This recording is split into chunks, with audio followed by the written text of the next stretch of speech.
أرسله بالحق بشيرا ونذيرا وداعيا إلى الله بإذنه وسراجا منيرا. عما بعد فأعوذ بالله من الشيطان الرجيم. بسم الله الرحمن الرحيم.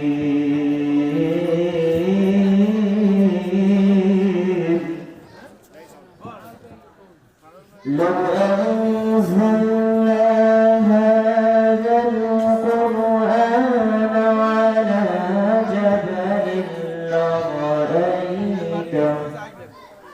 على جبل لرأيته خاشعا متصدعا من خشية الله.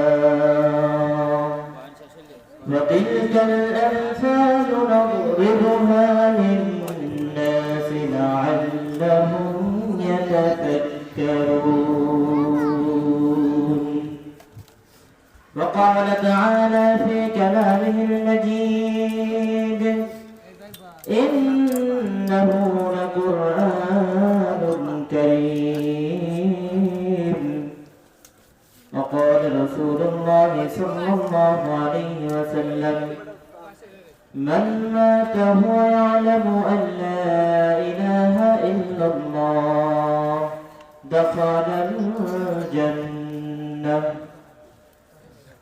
وقال تعالى في كلامه المجيد: إن الله وملائكته يصلون على النبي يا أيها الذين آمنوا صلوا عليه وسلموا تسليما. اللهم صل على سيدنا مولانا محمد وعلى آل سيدنا مولانا محمد. اللهم صل على سيدنا مولانا محمد وعلى آل سيدنا مولانا محمد. अर्शनी से सिजदाए पड़े কাঁদেন নবীজি জারে জার।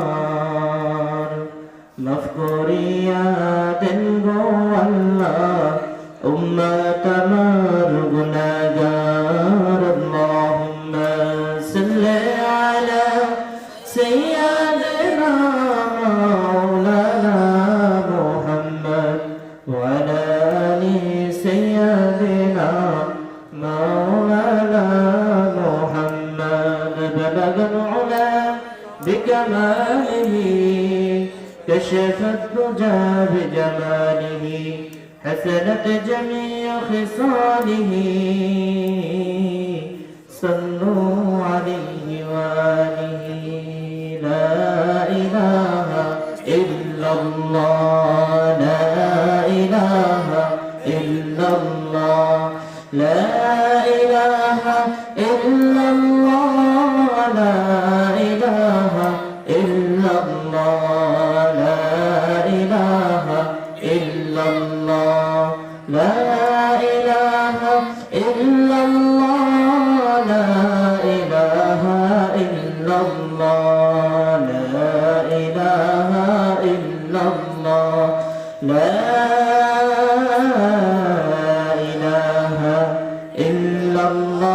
মুহাম্মাদুর রাসূলুল্লাহ। আলহামদুলিল্লাহ, আয়োজিত এই ফার্মের দরবারে ও যুব সমাজের উদ্যোগে বার্ষিক ওয়াজ মাহফিলে উপস্থিত আছেন সম্মানিত সভাপতি ও আমাদের দাওয়াতি মেহমান, আমাদের প্রধান আকর্ষণ, আমাদের কাঙ্ক্ষিত মেহমান, আমাদের প্রধান বক্তা আর অন্য উলামায়ে কেরাম ও আমার সামনে উপবিষ্ট আছেন দূর দূরান্ত থেকে ইলম অর্জিত আমার মুরব্বী বাবারা, যুবক ভাইরা এবং অন্য পর্দার আড়ালে মা ও বোনেরা, সবাইকে জানাই আমার আন্তরিক শুভেচ্ছা ও মোবারক। তো সময় স্বল্প, আল্লাহ রাব্বুল আলামিন আপনাদের দোয়ায় আল্লাহ তাআলা দুটি কথা বলার সুযোগ করে দিয়েছেন। তো আপনাদের কাছ থেকে দোয়া নেওয়ার জন্য কিছু কথা বলব। তো আল্লাহ রাব্বুল আলামিন আপনাকে আমাকে মানুষ হিসাবে সৃষ্টি করেছেন, এজন্য সবাই অন্তর থেকে শুকরিয়া জানাই আলহামদুলিল্লাহ। আল্লাহ রাব্বুল আলামিনের দরবারে আরো শুকরিয়া আদায় করি যে মহান রব্বুল আলামিন আপনাকে আমাকে মানুষ তো বানাইছেন, তার সাথে সাথে এমন এক নবীর উম্মত আল্লাহ তাআলা আপনাকে আমাকে বানাইছেন, যেই নবীকে আল্লাহ তাআলা সৃষ্টি না করলে तमाम পৃথিবীর কিছুই সৃষ্টি করত না। দুনিয়ার বুকে আপনি আমি যা কিছু দেখি না কেন, দুনিয়ার বুকে গাছপালা তরুলতা যা কিছু দেখি না কেন, আল্লাহ তাআলা সেই নবীকে সৃষ্টি না করলে আপনাকে আমাকে সৃষ্টি করত না। সেই এমন এক নবীর আপনাকে আমাকে উম্মত বানাইছেন, যেই নবীর উম্মত যতক্ষণ পর্যন্ত জান্নাতে না যাবে ততক্ষণ পর্যন্ত অন্য কোন নবী রাসূলরা এবং উম্মতরাও জান্নাতে যাইতে পারবে না। বলুন না সুবহানাল্লাহ। সেই একটা অত্যন্ত দামি নবীর উম্মত আল্লাহ তাআলা আপনাকে আমাকে বানাইছেন। এই নবীর উম্মত হয়ে আপনি আমি সেই নবীর ভালোবাসা অন্তরে নিয়ে, নবীর ভালোবাসা অন্তরে নিয়ে যদি আপনি আমি কবরে যাইতে পারি, আল্লাহ তাআলা ওই নবীর ভালোবাসায় আল্লাহ তাআলা জান্নাতুল ফিরদাউস নসিব করে দিবেন। বলুন না সুবহানাল্লাহ।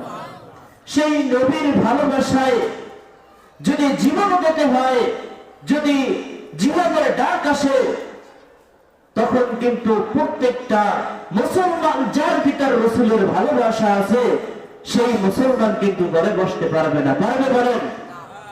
তো আপনার আমার সকলের অন্তরের ভিতরে রাসূলের প্রেম ভালোবাসা আছে। কি বলেন, আছে কি আছে না?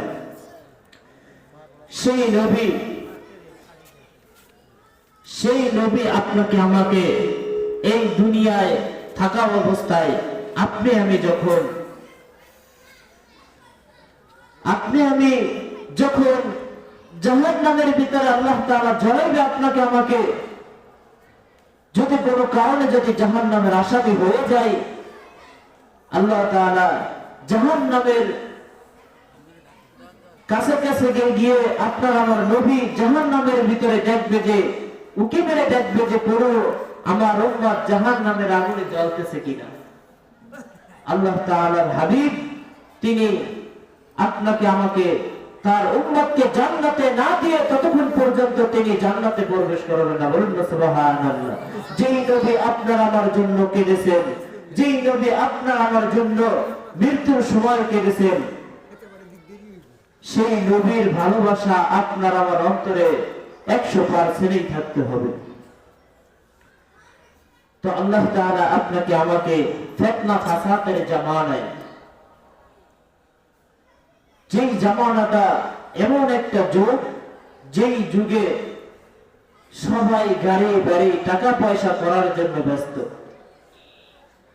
যার একটা ঘর আছে সে মনে করে আর একটা ঘর করব, যার একটা গাড়ি আছে সে চিন্তা করে আর একটা গাড়ি করব, যার একটা ব্যবসা আছে সে চিন্তা করে আর একটা ব্যবসা করব, যার এক টাকা আছে সে চিন্তা করে কিভাবে আর এক টাকা রোজগার করা যায়। সেই ফিতনা ফাসাদের ভিতরে দুনিয়ার বুকে সবচেয়ে বড় জায়গায় আল্লাহ তাআলার হাবিব আপনাকে আমাকে ঘোষণা দিয়েছেন যে দুনিয়ার বুকে যদি কোনো মজলিস হয় আর ওই মজলিসে বসে যদি কেউ একটা আমল শিখে, আল্লাহ রাসূল সাল্লাল্লাহু আলাইহি ওয়াসাল্লাম বলেন মাজলিসু ফিকহিন মিন ইবাদাতি 60 সানা, অর্থাৎ কোন ব্যক্তি যদি কোন মজলিসের ভিতরে বসে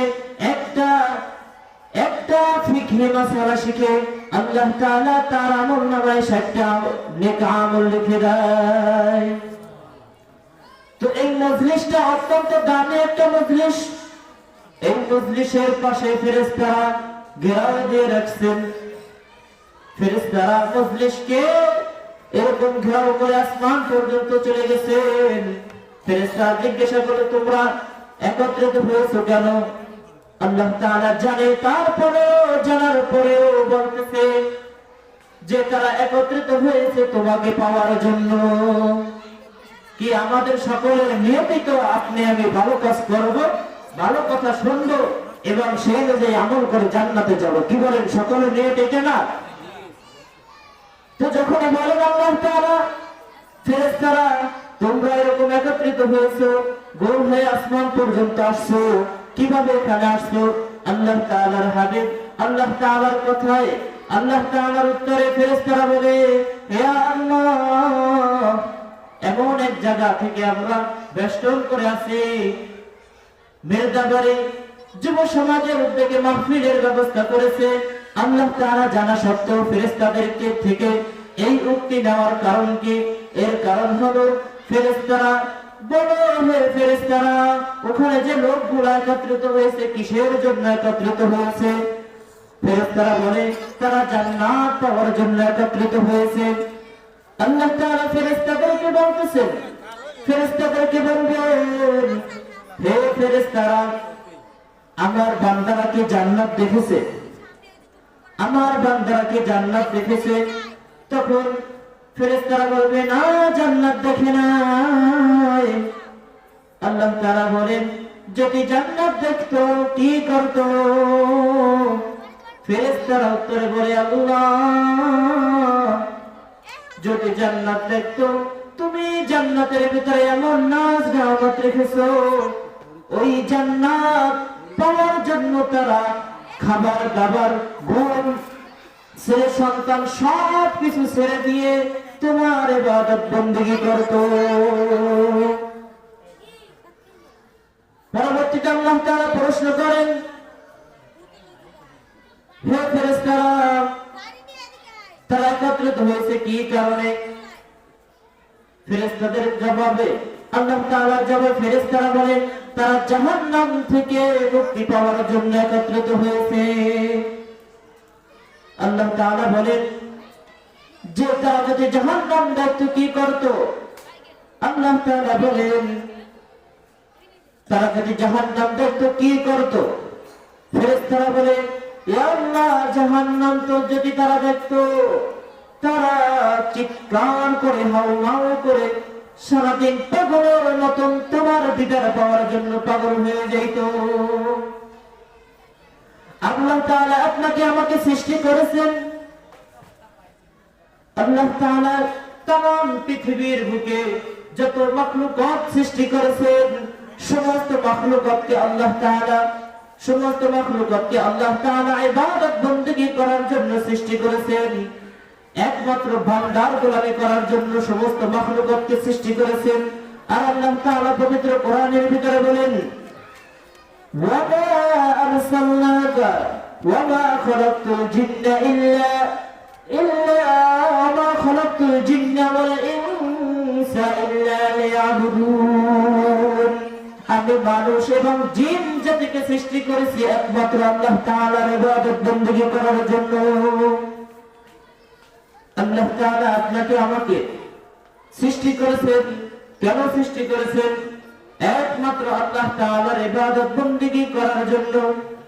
দুনিয়ার বুকে আপনি আমি ইবাদত তো করতেছি না, ইবাদত যদি আপনি আমি করতাম তাহলে আল্লাহ তাআলা দৈনিক আপনাকে আমাকে 5 বার ডাকতেছেন মসজিদ থেকে নামাজের জন্য আসো, হাইয়া আলাস সালাহ, মুয়াজ্জিন ডাকতেছে মুয়াজ্জিন মুয়াজ্জিন আপনাকে আমাকে ডাকতেছে, হাইয়া আলাস সালাহ, হাইয়া আলাস সালাহ, হাইয়া আলাল ফালাহ। দৈনিক আপনাকে আমাকে ডাকতেছে। এমন যুবক আছে যার 30 বছর পার হয়ে গেছে, 30 বছরের ভিতরে এক ওয়াক্ত নামাজ পড়ে নাই, এক ওয়াক্ত আল্লাহ তাআলাকে সিজদা করে নাই, একবার আল্লাহ তাআলা যে ডাক দিয়েছেন, নামাজ ফরজ করেছেন, সেই নামাজ পড়ে নাই।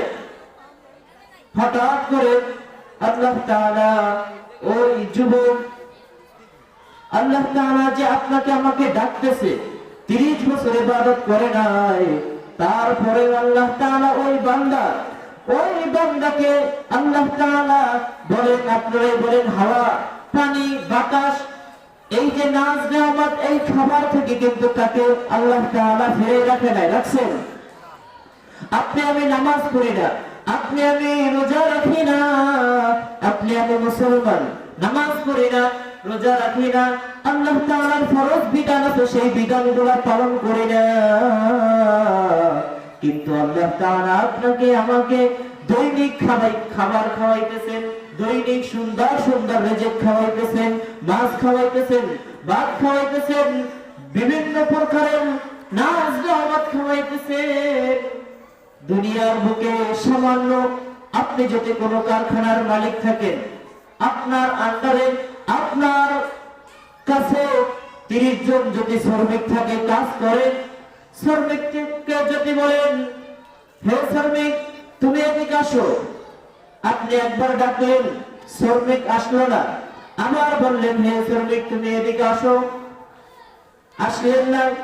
এরকম যদি আপনি শ্রমিককে ডাকতে থাকেন, একবার নয়, দুইবার নয়, 3 বার, যখন আপনি তাকে 5 বার, 5ম বার ডাক দেবেন, তখন যদি আপনার শ্রমিক আপনার ডাকে সাড়া না দেয়, তখন কিন্তু আপনি বলবেন, তোর মতন চাকর, তোর মতন শ্রমিক আমার প্রয়োজন নাই, তুই চলে যা।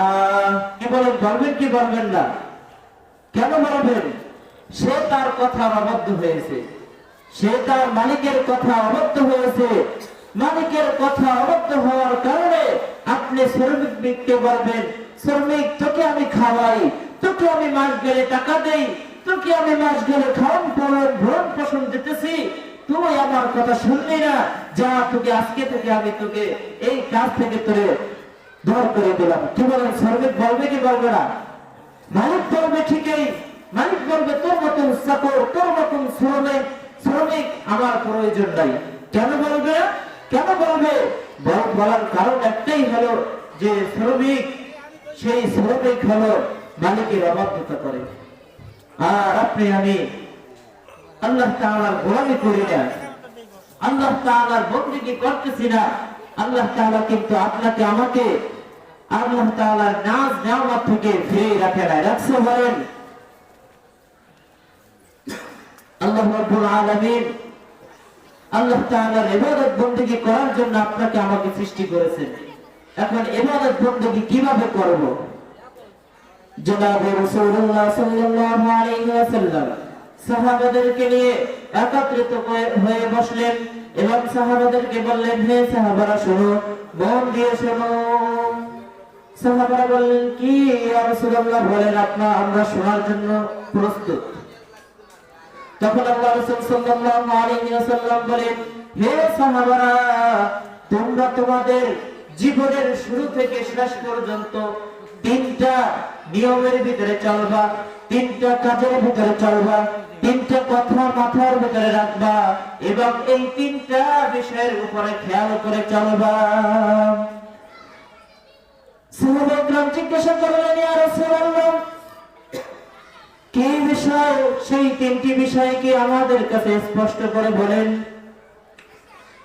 আল্লাহ রাসূল সাল্লাল্লাহু আলাইহি ওয়াসাল্লাম বলেন, তোমরা 3টা ভাগে ভাগ করে নিবা তোমার জীবনকে।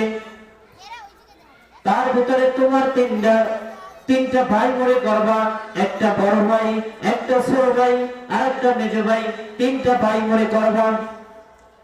তোমার এই 3 ভাই মৃত্যুর সাথে সাথে তোমার যে বড় ভাই হবে তোমার যে বড় ভাই হবে মৃত্যুর সাথে সাথে তোমার ওই বড় ভাই তোমার থেকে বিদায় নিয়ে যাবে। এক নাম্বার হলো তোমার বড় ভাই, তোমার বড় ভাই মৃত্যুর সাথে সাথে তোমার থেকে কি নেবে? বিদায় নেবে। কথা অল্প বলবো, সবাই বোঝার চেষ্টা করবেন। তো একটা বললেন বড় ভাই তোমার মৃত্যুর পরে তোমার কাছ থেকে বিদায় নেবে। সাহাবায়ে কেরাম জিজ্ঞাসা করলেন, ইয়া রাসূলুল্লাহ, সেই বড় ভাই কি আমাদের কাছে স্পষ্ট করে বলে দেন।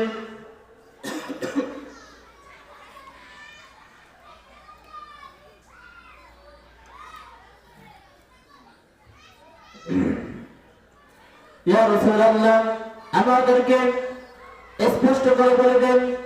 আল্লাহ রাসূল সাল্লাল্লাহু আলাইহি ওয়াসাল্লাম বলেন, তোমাদের যে বড় ভাই হবে সে হলো তোমাদের ধন সম্পদ।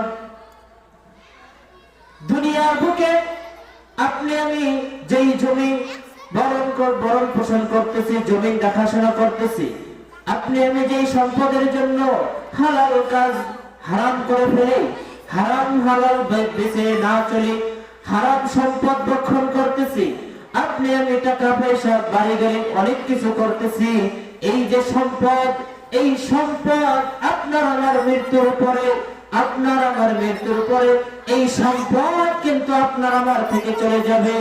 আপনার জায়গা জমি যা ছিল, আপনার নামে যে জায়গা ছিল, মৃত্যুর সাথে সাথে সেই জায়গা কিন্তু আপনার ছেলের নামে হয়ে যাবে। কি বলেন? মৃত্যুর পরে আপনার আমার যে সম্পদ আছে, এই সম্পদ আপনার আমার সাথে যাবে? যাবে না। এক নম্বর ভাই হলো, বড় ভাই হলো আপনার আমার মৃত্যুর সাথে সাথে সেই ভাই আপনার থেকে বিদায় নিয়ে যাবে।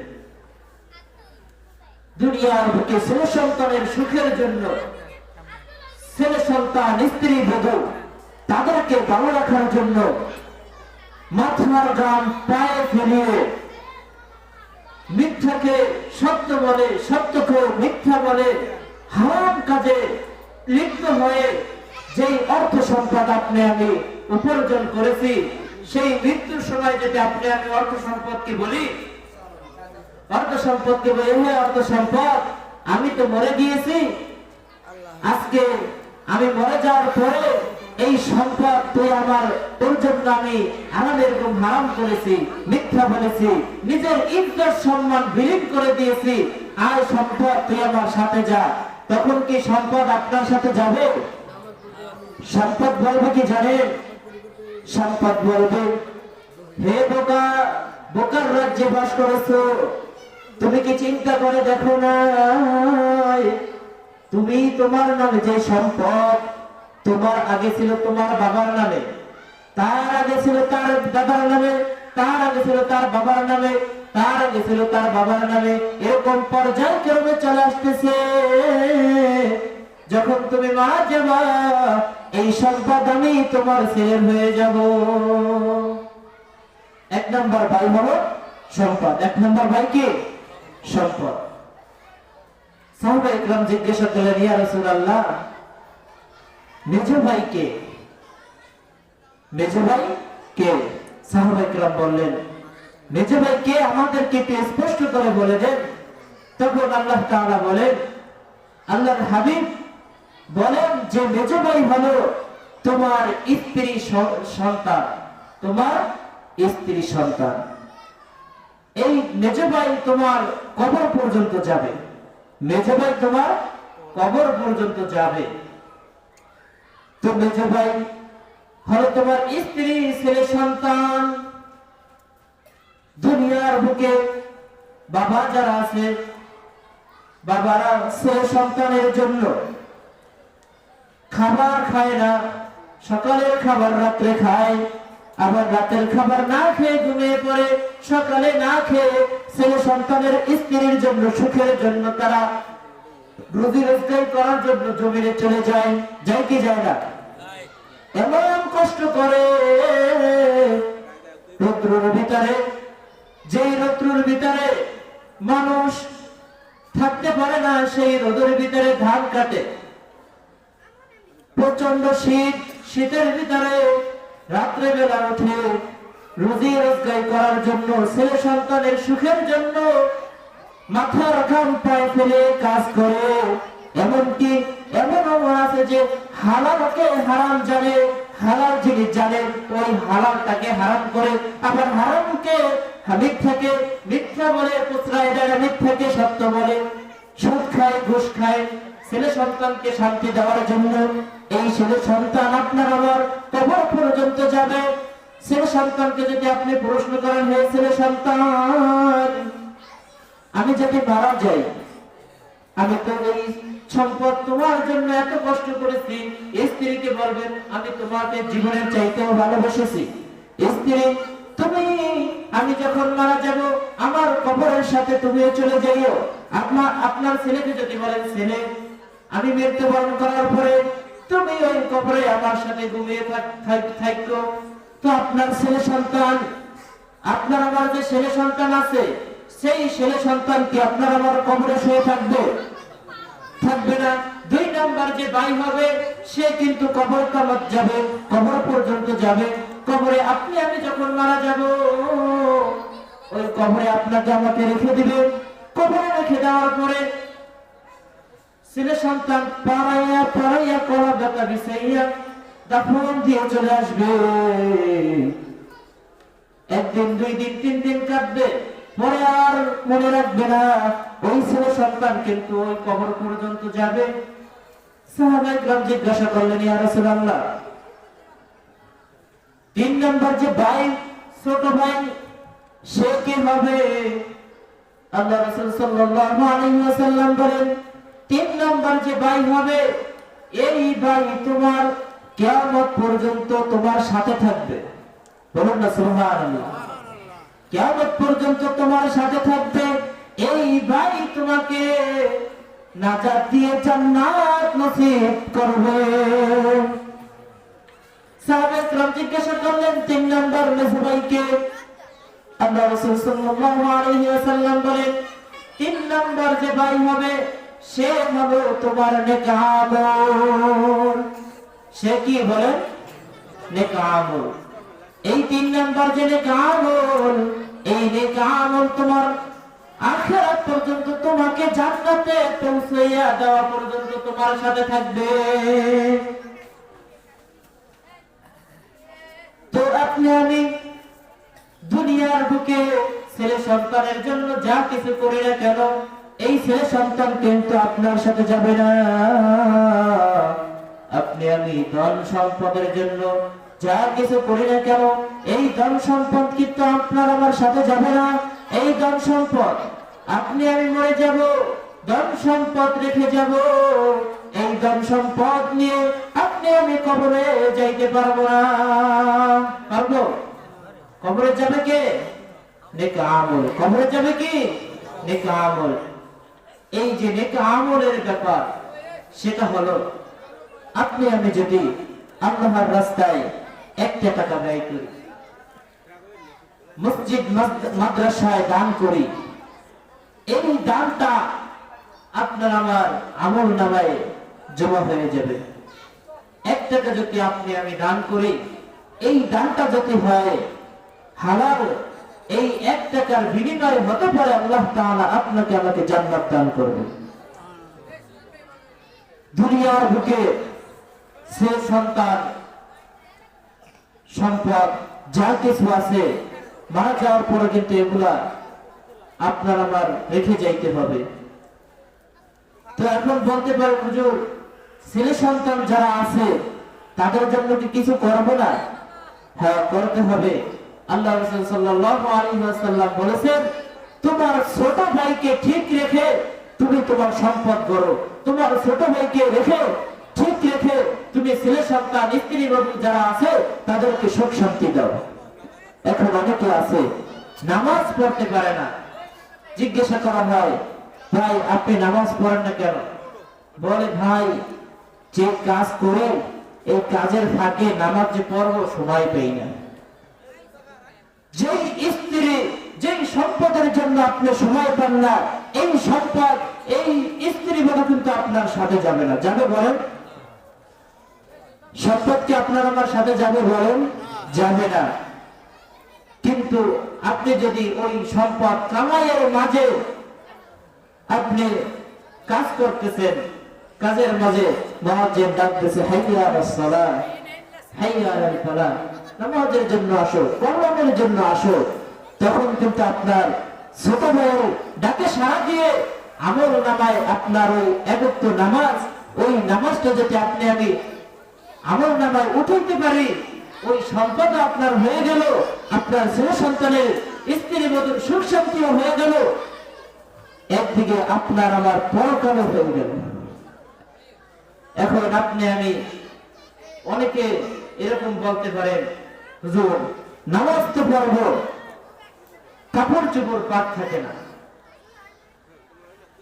আমি বলবো আপনারা হলেন আমার বাবা, আপনার আমার ভাই, আপনার আমার মামা, আপনার আমার খালা খালু, এরকম মা বোনরা আছে পর্দার আড়ালে, সবাই সকলেই আমার কথা শুনতেছে।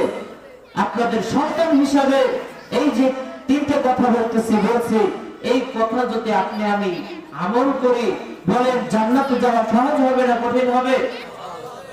সহজ হয়ে যাবে। আপনার দুনিয়াও হয়ে গেল, আপনার আখিরাতও হয়ে গেল।